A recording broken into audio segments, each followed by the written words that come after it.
Banyana Banyana and the Spar Proteas netball team will be celebrated by the Minister of Sports, Arts and Culture, Zizi Kodwa. This comes after their showings at their respective World Cups. The South African women's football team reached the stage of last 16 for the first time at a World Cup, while the netball team lost in the 5th place playoff after missing out on the semi-finals. For more on this, we're joined by reporter Ntsako Mukhari from Sandton.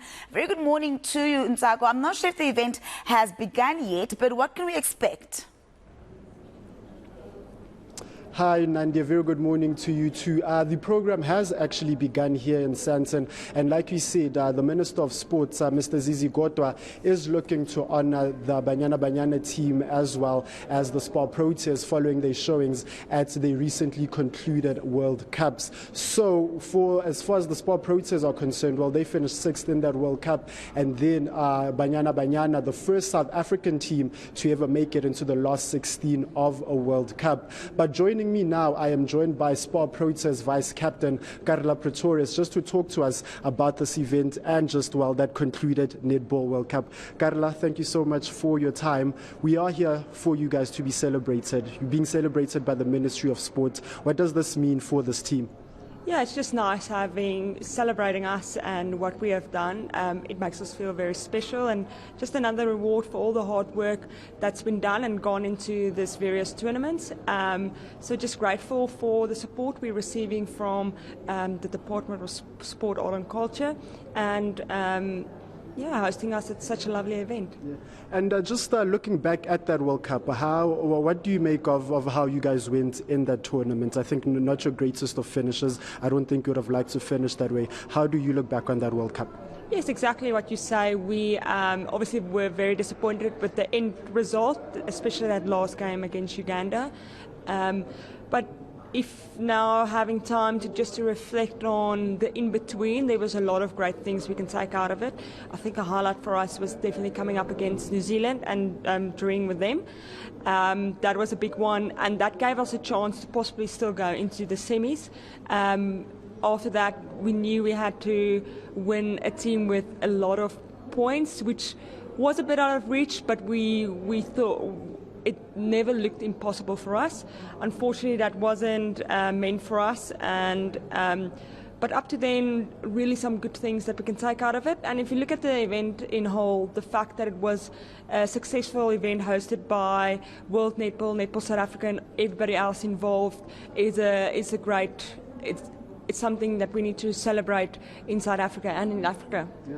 And Culture, a lot has been said by the Ministry of Sports and also just Netball South Africa on the importance of professionalizing netball in this country. I think you play in one of the best leagues in the world. Just what would it mean for us to have netball professionalized, and how far can we go in World Cups should we have it professionalized?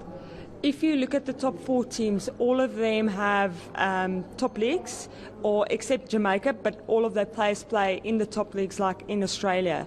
So it just shows you that if you want to compete with the best, you need to have a competitive league that you play in, because that prepares you best to compete on the world stage. So it's something that hopefully with the World Cup created once again that awareness for it, and it's something that we need to push for. If we want to break into that top 4, get onto that podium, it's that small things that's going to make it different. Not a small thing, it's a big thing actually.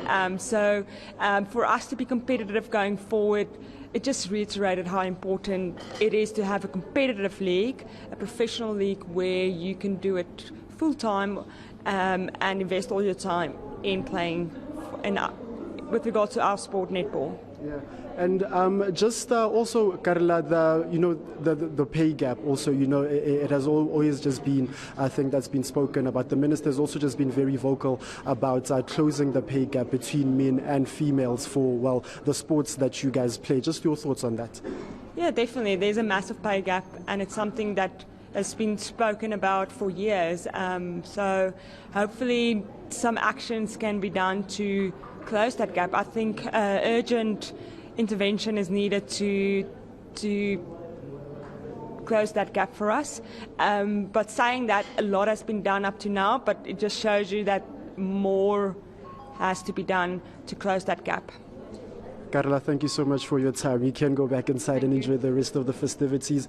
And Nandi, like you hear there, that was Vice Captain of the Spar Proteas, Carla Pretorius, just talking about their World Cup tournament and just the importance of, well, having a professional league in South Africa and what it will do for the rest of netball in the country. We will hear from the Minister of Sport later on as the program has already begun. Nandi, back to you. Yeah, Ntsako, very important to celebrate our women in sport. Thank you so much for that. I might catch up with you a little bit later. That was Ntsako Mukhari, a reporter, joining us from Sandton, where Banyana Banyana and the Spar Proteas will be celebrated. I'm going to leave things there for the moment. Gareth, it's all yours. Nandi, as always, thank you. Ntsako asking very good questions about the professionalism of the sport, netball in this case, of course, and also that pay gap. But speaking of pay, let's not forget as well, while it's the netball team being celebrated, so is Banyana Banyana. But remember, there were issues with the team ahead of the World Cup as well. I do wonder what the Department of Sports is going to be saying about that, if anything. So, of course, we'll watch that very, very close.